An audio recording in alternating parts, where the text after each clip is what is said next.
أريد من هذا الشعب إلا أن يزيد في الحمد والشكر إلى الله عز وجل، ويزيد من محبة الوطن، ويزيد من العمل ومضاعفة العمل لما يسعى فيه من خير له وللدولة والأهل. هذا اللي أنا أدوره من الشعب،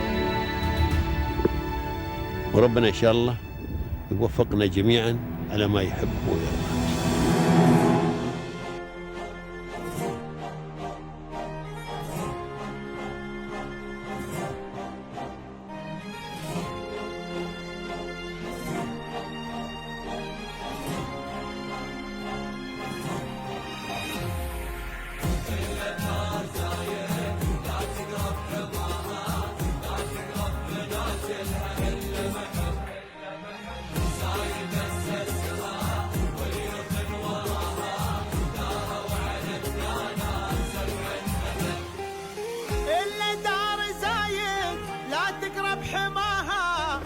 تقرب منازلها إلا محب زايد أسسها واليوثن وراها داروا على الدانات 7 أبد. إلا دار زايد لا تقرب حماها لا تقرب منازلها إلا محب زايد أسسها واليوثن وراها داروا على الدانات 7 أبد.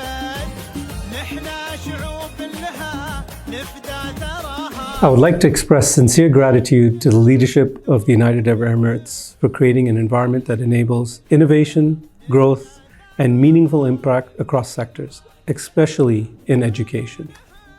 The support and long-term vision provided by the country's leadership has been instrumental in allowing organizations like Alef Education to grow, innovate, and contribute to national development goals.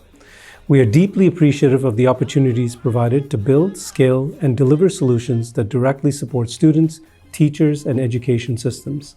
More importantly, we remain committed to continuing this journey of contribution supporting the UAE's vision for education, innovation, and future-ready learning systems, and helping deliver a lasting impact for learners in both the UAE and beyond. Thank you.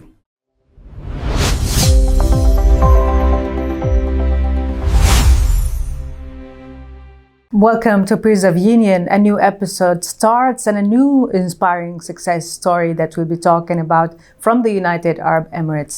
Today, our story is from Abu Dhabi and it's about Alef Education, which is a UAE-born education technology company that develops AI-powered solutions designed to personalize learning experiences, which helps 2 million students now across UAE and beyond. Of course, I'll leave the details to Mr. Geoffrey Alphonso, the CEO of Alef Education. Hello, and thank you for joining us. It's a pleasure to be here. Thank you for having me. We'll talk, of course, about this great success story and this great concept, actually the inspiring concept, the evolving concept. But first, we have to get introduced to the mind behind this story. We always try to get introduced to the person who created all of this. So could you please tell me the journey that led you to being the CEO, the Mr. Geoffrey that you are right now? Look, it's been an exciting journey. I think the initial vision was born by a principal in Abu Dhabi Capital Group, where they had a vision to really do something disruptive almost 10 years ago in terms of AI in education. They wanted to build an immersive, interactive way that students learn using kind of artificial intelligence, but more to engage students in a way that has never been done before. Because today, learners are very much digital savvy, and traditional education systems have not kept up with the time. So when I joined the firm back in May 2017, it was just a concept. It was just an idea. And I think being based here in Abu Dhabi in the UAE with the wise leadership and the support, it was a real catalyst for kind of not only taking the vision into reality. We were blessed by the Ministry of Education that allowed us to actually build a product and trial it in their schools. Abu Dhabi Education Council, obviously one of our first customers. And I think through that journey, building a team with multiple diverse nationalities and with diverse industry experiences as well. We were building taking a vision into reality. So I think the story started in 2017, within a year of kind of prototyping our first product at our first school, which was in Abu Dhabi, Al School. It was a grade 6 cohort of Emirati female students. We saw tremendous results, and we were fortunate enough at the time to also have a visit from His Highness Sheikh Mohammed, at the time Crown Prince, now our current president of the UAE, that helped endorse the program, in terms of what it is today and support the implementation. From there, Alef kind of grew across the UAE into servicing public sector schools, but also build products for private sector schools. And, we started our journey of thinking about how to build our story from the UAE and take it to become a global phenomenon. It's been an incredible journey. We're just getting started. Of course, you're just getting started. Talking about the beginnings, let's go back to your beginning, to your academic milestones and the support. Of course, we'll go back to talking about Alef, but academic milestones, the travel, the journey that shaped who you are today, from the beginning, from a young age. Sure. So look, I think for me, I actually studied environmental and civil engineering. I grew up actually in a combination of Kuwait. Actually, I was born and raised in Kuwait until I was 13. I moved to Toronto, Canada to finish my high school and university, and I got into engineering. Kind of gave me the grassroots in terms of discipline. And at the time when I first graduated school, I moved into the banking sector. So, a lot of my work started in banking, in corporate finance, largely on the technology side, looking at digital innovation and disruption, and lots has changed in technology, as you can imagine, over the last 2 decades. And then I had a passion for education, so I got working into education on building education software for schools, largely across North America, Australia, and Europe. And when I moved to the UAE, that was almost 17 years ago. I moved with a firm that had a project here in Abu Dhabi to kind of centralize building student management systems for the government. And from there, obviously, I worked with that organization, got to understand kind of local culture, help build into technology-led instruction for schools, for universities. And then I joined Alef. So, I've kind of been in education for the last 15 years, and it's kind of been a core passion. But I think really what fueled that passion is kind of looking at the way technology stands today and how it benefits learners. Today is, 2026. There's still over 200 million students that don't have access to basic education. So I think that's kind of what fueled my passion in terms of the field, and also being a father, having kids, at the time that was studying in school. I wasn't really happy in the way technology was driven to really improve learning. So it became a passion. And I think one other thing that was a catalyst for who I am and kind of why this is kind of a real passion in terms of building technology for young learners is, given the 200 million students that are not able to access education today. I also sit on a board of a NGO that brings accessible education to war-stricken countries in the region. So that, I think, is really what defined me, and I think Alef helped amplify that at a global scale. All right, let's go back to Alef right now and dive into the solutions. Since you're an expert in the education sector, after all these years, you are aware of the needs of the students, and of course you are expert in technology as well. So that's the amazing combination that makes you the perfect CEO for this company. Can we dive into the solutions? What do you provide? Who do you work with exactly? How do you make the interactive learning not only based on the screen all the time, because people need to, especially young kids, needs to breathe air and play at the same time, with going on with the AI improvement and evolving. So tell me about this. Sure. Look, so I'll answer a two-pronged question. So I think for us, a variety of products and services. Alef first started as a core instructional teaching and learning platform, and everything we do is science-backed. We wanted to make sure that the technology we're putting in front of students and teachers was proven to raise outcomes for learners. And I think we've done that. We've worked with a lot of international and local academia to evidence the impact these students are having, and we can prove that. So that started as a core offering for all core curriculum subjects here in the UAE: math, English, science, Arabic, social studies, Islamic studies. But as we've kind of veered the business, we've also built tools for other language learning, right? So in Indonesia, we teach math and Bahasa, for example. We're working there to enrich the lives of around 500,000 students to start, and touching a little over 1 million learners as of just last week in Indonesia with the Ministry of Education and the Ministry of Religious Affairs there. But beyond that, we've also worked to evolve our products around assessment suites. In the UAE, a lot of us know Alef as a company that works largely with government schools, but we own around 40% of market share of private sector schools that use a variant of our products, whether it be a pathway product, which is more of a remedial program for English language, science, Arabic, and math. But we've also embarked on rethinking what the future of education means. And this is also something that we're quite passionate about here, because I think you have to think outside of the context of the boundaries of a school and what kids learn, outside of core curriculum.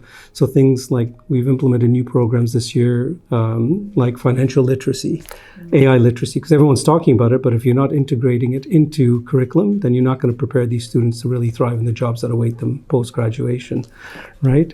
So managing financials, learning about AI. A few years ago, we did a program with the ministry tied to COP28 around climate literacy and how do you actually green your schools? Because we believe that the future is also teaching kids on, some of the key things they have to focus on in terms of environmental awareness and how important that is to human capacity development and the safety of the world that they will live in, right? So we are also embarking on various tools, and we're emerging. I think as things move now, you've seen a lot of disruption around ChatGPT and AI tutors. We're at the overwhelmed by the it gets really overwhelming, and I think one of the key things is we've always tried to build tools that will help students learn and ask the right questions. So actually, when this whole buzz around ChatGPT came, Alef Education, for about 3 years before ChatGPT was born, we're training models with OpenAI. So when the tutor was released, we have initially called Tutor-Dabi, now it's called Toki. It's a learning companion, and it's ring-fenced around curriculum, because I think a lot of education ministers or policymakers will worry about what AI can tell a student and how do you ring-fence it and safe guardrails around protecting child safety. So a lot of the tools that we built, we have an AI privacy pledge, and we really train the models to make sure that it is in an educational context and that it's culturally appropriate. And that tool was actually studied at MIT and showed a 5% improvement in learning outcomes for students using the tool versus students not. So again, we're always building and prototyping. And I think the core to that is working with students, working with parents, working with teachers to make sure that the tools we built are fit for society. It's been one of our key successes to date. So, we have a variety of tools, whether it's working with governments on core instructional resources, teaching and learning, developing tools, or now thinking outside the classroom. What are the skills students need for the future, for their future jobs? And we're trying to work with various organizations, both in the UAE and internationally, to bring that accessible education, to build a well-rounded student post, to support them in their education journey past graduation. If we want to talk about the challenges, we were talking about the roses, and now let's talk about the ups and downs, which is, of course, integrated in every success story, and actually it's part of the success, the lesson that you learn and the way you overcome the challenges. What kind of challenges faced your company from the beginning till now, and how did you, of course, overcome it? For me, I look at challenges as opportunities. I think the initial onset was maybe the barriers of restriction of different tools in classrooms. How do you build something that's culturally appropriate and fit for different, modus of scale? So if you're something that works in the UAE may work differently in Asia, for example, or in North America. But I think also making sure that parents understand that this tool, a lot of parents are worried that students are just going to spend the whole day looking at their screen and not listening to a teacher and lose that social interaction. Which is really important to development, right? Peer-to-peer learning is important. So a lot of the work that we did was working also with behavioral and learning scientists on how is the best way to engage kids. And if you look at a typical Alef lesson, it's maybe 15 to 20 minutes, but there's also a big element of teacher-led instruction, where there's gamified experiences where they can poll students, create a gamified experience where they can also encourage collaboration. So I think the initial challenges were also about people that didn't really believe that it was actually going to work in the way it's meant to, that we couldn't raise outcomes for learning. And also, I think trying to work with the parental community to make sure that the device was not going to replace the teacher in the classroom. I think that was a challenge, right? Like, are they going to be just sitting, looking at a screen, or is there going to be a teacher in the classroom? So there was initial challenges around thinking of that. And I think one other challenge, which is an opportunity, was maybe a myth that teachers thought that technology was going to replace them. And we made it very clear that teachers are the minister of the classroom. They own that experience, and they really need to work with technology to enable learning. So, we spent a lot of time on the professional development side of not only selling tools to schools or to governments and ministries, but working on how to train their teachers to best leverage technology to help their learners, right? And how data could drive the right intervention so teachers actually could save time and focus on the kids that really need that interaction. So those were the initial challenges. And I think one more, as we scaled and grew this into a global business, is working with different governments and different nuances and building tools that are able to scale to different markets. Like you said, we've touched a little over 2 million learners and counting. That was a challenge from a technology standpoint to make sure that those systems can scale to that level, and obviously, much higher than that. So, but those were all opportunities that we embraced upon ourselves. And, I think what has been really empowering is being blessed with a great team that believes in that vision, that has been able to help see some of those milestones through and those accomplishments together.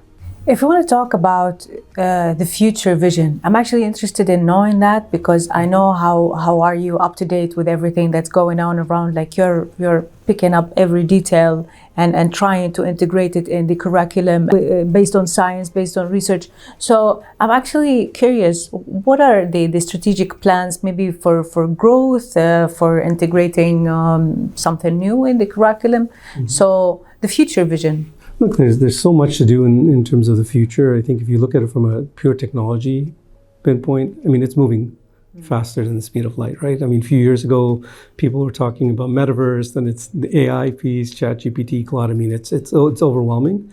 I think we, in terms of future computer vision, are looking at how to best embrace the evolving trends of technology into something that is practically useful for teachers, for students, for parents, right? And I think that's fundamental. We just don't want to implement something just because it's a buzzword out there. So everything has to be trial tested, and we're going to stay core to that ethos of the company. So I think the future is going to be, in my view, is how to intersect human intelligence with AI, right? So how to create companions and tools, not only for students, but for teachers to do their jobs more efficiently and better.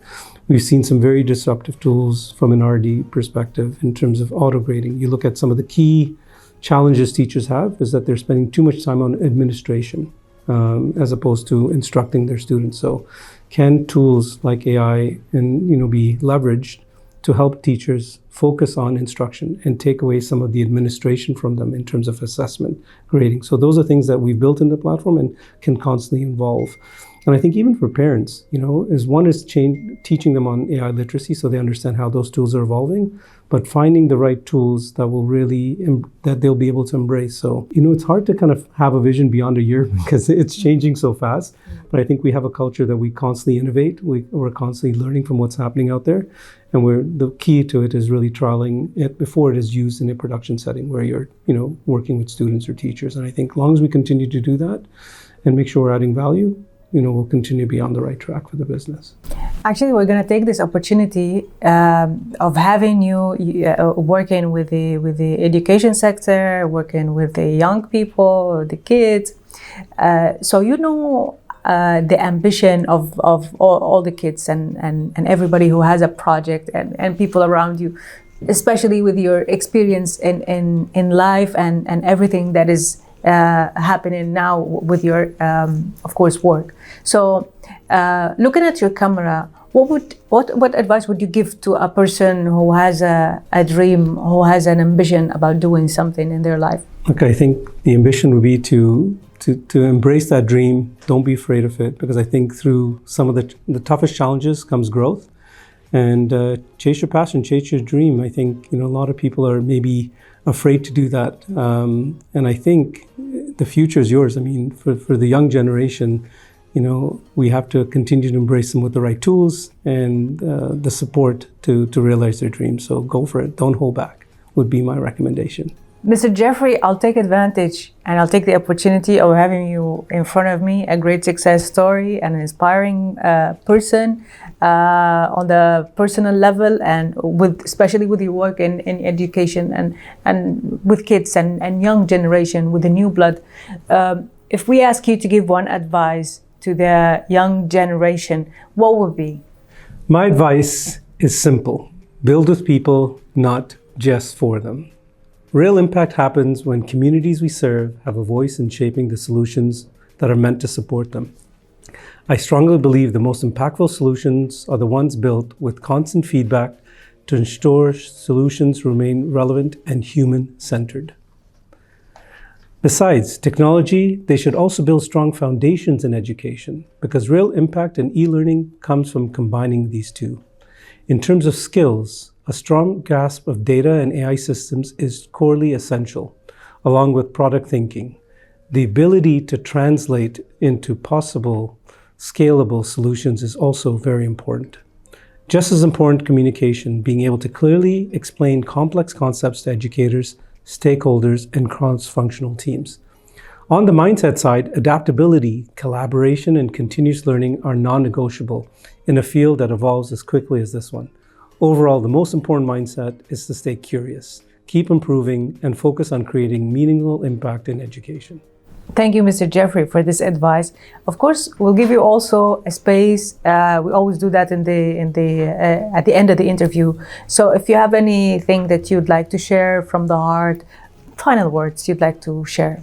I would like to express sincere gratitude to the leadership of the United Arab Emirates for creating an environment that enables innovation, growth, and meaningful impact across sectors, especially in education.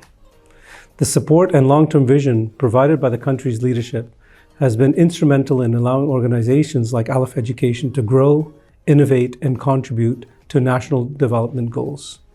We are deeply appreciative of the opportunities provided to build, scale, and deliver solutions that directly support students, teachers, and education systems. More importantly, we remain committed to continuing this journey of contribution supporting the UAE's vision for education, innovation, and future-ready learning systems, and helping deliver a lasting impact for learners in both the UAE and beyond. Thank you. Thank you, Mr. Geoffrey. Thank you for your time. And of course, we wish you all the luck and success. We're very pleased to meet you and get to know you. Thank you. The pleasure has been mine. Thank you very much. Thank you for watching Peers of Union. See you next week with another episode.